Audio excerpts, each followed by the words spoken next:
O presidente da Câmara dos Deputados reuniu jornalistas hoje para um café da manhã em Brasília, falou sobre inúmeros temas e a gente volta para a capital federal. O repórter André Anelli, quais os principais pontos desse encontro, o balanço que o Hugo Motta fez desse ano. André. Sim, Tiago, o presidente da Câmara dos Deputados, Hugo Motta, defendeu as análises feitas nos últimos dias que definiram as cassações de Eduardo Bolsonaro e Alexandre Ramagem. O presidente da Câmara dos Deputados, Hugo Motta, definiu essas cassações como necessárias para o que ele chamou de limpar a pauta da casa. Nesse sentido, ele também citou o projeto de lei da dosimetria, que, segundo ele, precisava ser pautado para igualmente evitar o clima de tensão entre os partidos. Futuras pautas, já que ele está condenado ao regime fechado, ele está no exterior por vontade própria, então está muito claro que se ele decidir ficar no exterior, ele não vai cumprir o mandato, como o deputado Eduardo Bolsonaro não cumpriu. Se ele voltar para o Brasil, ele também não vai cumprir o mandato, porque ele vai estar cumprindo a pena que ele foi condenado. Então, diante disso, a mesa decidiu que ele não irá conseguir exercer o mandato. Essas declarações foram dadas durante um encontro de fim de ano com jornalistas. E, na ocasião, Motta também comentou as críticas que ele recebeu nos bastidores do ex-presidente da casa, Arthur Lira.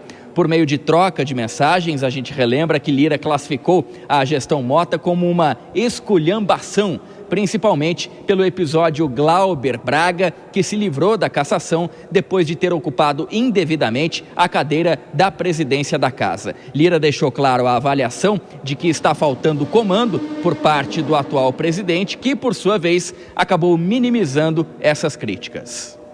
É claro que um membro do parlamento ficar dizendo isso contra a casa que ele mesmo faz parte, é meio incoerente. Mas, assim, eu acho que é muito fruto do momento político. Se a gente também for aqui dizer que quer evitar isso, e a gente está contra a democracia.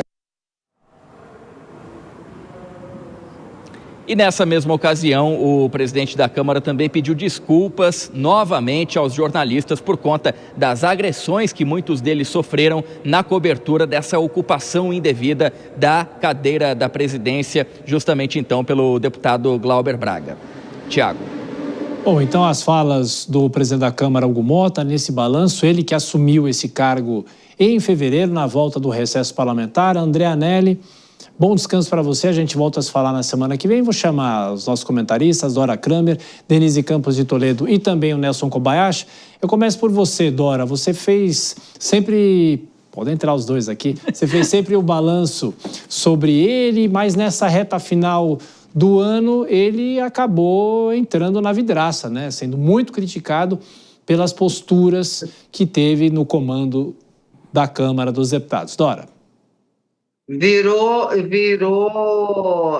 vidraça e não pisou no tomate, né? Pisou no tomateiro, como dizia um então ministro da Justiça, Fernando Lira, já falecido. E ele tenta fazer aí uma redução de danos, mas com relação ao Lira, não é uma avaliação. O Lira vocalizou, o deputado Arthur Lira vocalizou uma constatação geral, que era dentro e fora do Congresso. Evidentemente que foi a condução do Hugo Motta foi desastrosa. Inclusive, se não fosse aquele desastre daquele dia, da truculência da Polícia Legislativa, do inesperado, da inesperada punição parcial do Glauber Braga e da manutenção do mandato da Zambelli, ele teria seguido o rito que ele tinha estabelecido antes, que era Eduardo Bolsonaro, só no ano que vem, a contagem de faltas para cassá-lo, e o Ramagem cumprindo o mesmo rito da Zambelli, CCJ, depois do Senado. Agora, como pegou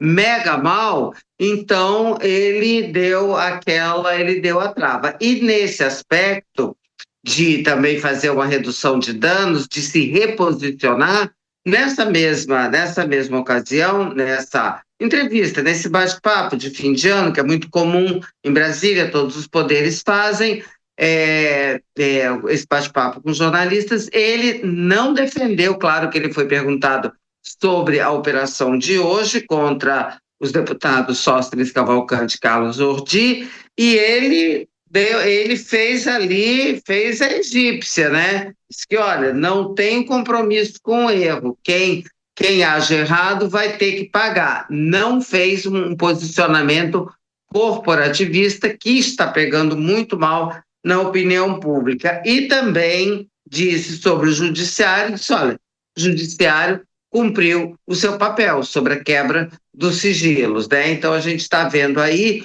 um Mota querendo fazer um reposicionamento de marca. Vamos ver, inclusive se aproximando, falando, trocando gentilezas com o governo, com o Poder Executivo. Bom, vamos ver como é que isso...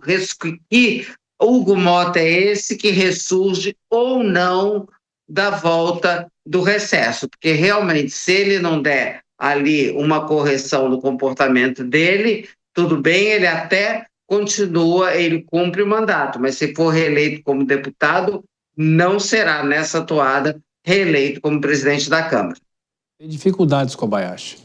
Pode ter, como está tendo muitas dificuldades o Hugo Mota, né, Thiago? A impressão que temos é que o presidente Hugo Mota vai compensando insatisfações. Ele deixa insatisfeito o governo, vai lá e compensa essa insatisfação. Aí, por compensar a insatisfação do governo, tem que depois compensar a insatisfação da oposição. E isso vai gerando ali um ciclo de impopularidade, de rejeição ao mandato do Hugo Mota, não só de polo a polo, mas até mesmo do rei do Centrão, o próprio Arthur Lira, o antecessor, que era um antecessor que pediu votos para o Hugo Mota, tanto que ele teve a votação tão expressiva na sua eleição. Um bom presidente de casa deve compensar bondades. Dá uma bondade aqui e dá outra bondade ali. As pessoas devem ter receio, né? É uma característica do parlamento, né? Muito diferente do poder executivo, dos cargos de eleição majoritária, em que o presidente deve ser respeitado e até temido, às vezes, de acordo com a cartilha política. Veja, por exemplo, como tem sido a gestão do Davi Alcolumbre no Senado Federal, que tem o respeito dos seus pares no Senado e até mesmo, vez ou outra, impõe a sua presença e o seu respeito também ao Poder Executivo. Hugo Mota vai ter dificuldades para continuar a governabilidade parlamentar no ano que vem, em 2026. Denise Campos de Toledo. Ele oscila mostrando a posição dele em determinados assuntos, mas sem ter uma posição muito firme, que seja efetivamente convincente. Então, ele oscila conforme as discussões, o Koba colocou muito bem, querendo agradar de um lado e do outro, talvez porque ele tenha sido escolhido para a presidência da Câmara, tenha tido apoio de todos os lados. Não é? Então, houve uma ampla negociação de início e agora ele tenta agradar todos e, no final das contas, acaba desagradando todos também. Oscila muito. Agora, hoje, na entrevista, ele chegou a dizer que avalia que a relação com o governo agora está estabilizada e desesperar maior diálogo em 2026. Disse que sempre foi mantido o respeito com relação ao presidente Lula e eles tiveram um momento de embate, especialmente nas discussões do projeto antifacção, com a escolha de Derrite como relator. Isso criou um embate com o governo, mas depois eles se reuniram, foi garantida a aprovação daquelas medidas de tributação maior que asseguraram a aprovação do orçamento para o ano que vem, e ele também participou da indicação do novo ministro do Turismo. Ele teve uma reunião também com o presidente Lula nesse sentido. Então, talvez agora seja o momento dele mais próximo do presidente Lula. Vamos ver com a retomada dos trabalhos no ano que vem. Olha, tem que chamar um intervalo, mas eu já vou dispensar aqui os nossos comentaristas. A Dora Kramer fica de folga nessa semana do Natal, estará de volta no Ano Novo e eu estarei de folga no Ano Novo. Quem estará aqui no meu lugar é a Beatriz Manfredini. A Denise entra em recesso de 2 semanas, porque ela pode. E o Kobayashi estará com a gente na semana do Ano Novo, apresentando o Koba, o quê? O 3 em 1. O 3 em 1. Às 4 às 6. Então começo por você. Feliz Natal. Obrigado mais uma vez pela parceria nesse ano. Tiago, eu que agradeço, é uma honra, uma satisfação enorme estar com pessoas tão relevantes que eu admiro tanto, você, a Denise, que chegou agora, a Dora Kramer, toda a audiência aqui do Jornal Jovem Pan. Tomara que a gente tenha um 2026 também de muito sucesso e, se Deus quiser, na companhia desses gigantes. E de muito trabalho, né, Denise? Ano eleitoral não tem jeito, né? Exatamente, ano eleitoral, mas temos muita coisa a falar no próximo ano. Eu agradeço a recepção de todos, a Dora, o Kobayashi, Tiago Berraich, que eu já tinha trabalhado antes, o meu retorno aqui à Jovem Pan. E obrigado também à audiência, né? E tomara que nós tenhamos aí um grande 2026, mesmo com desafios, com muito noticiário, que vai dar trabalho para a gente, mas que seja um ótimo 2026 a todos. E para fechar, Dora Kramer, bom Natal para você, bom ano. A gente volta a se ver no dia 2, é isso? 29, não, 2. Bom, eu volto dia 29. Não, dia 5, que é segunda-feira, 5 de janeiro. Tá bom, mas eu tô aqui de volta no dia 29, deixo um super Feliz Natal para vocês. O ano novo eu dou na minha volta ainda, e como se falou no ano de 2026, muito animado. Meu ano predileto, ano eleitoral é o meu preferido. Ótimo Natal, um beijo a todos, a equipe toda da Jovem Pan, aos colegas de jornal Jovem Pan e a nossa audiência, é claro.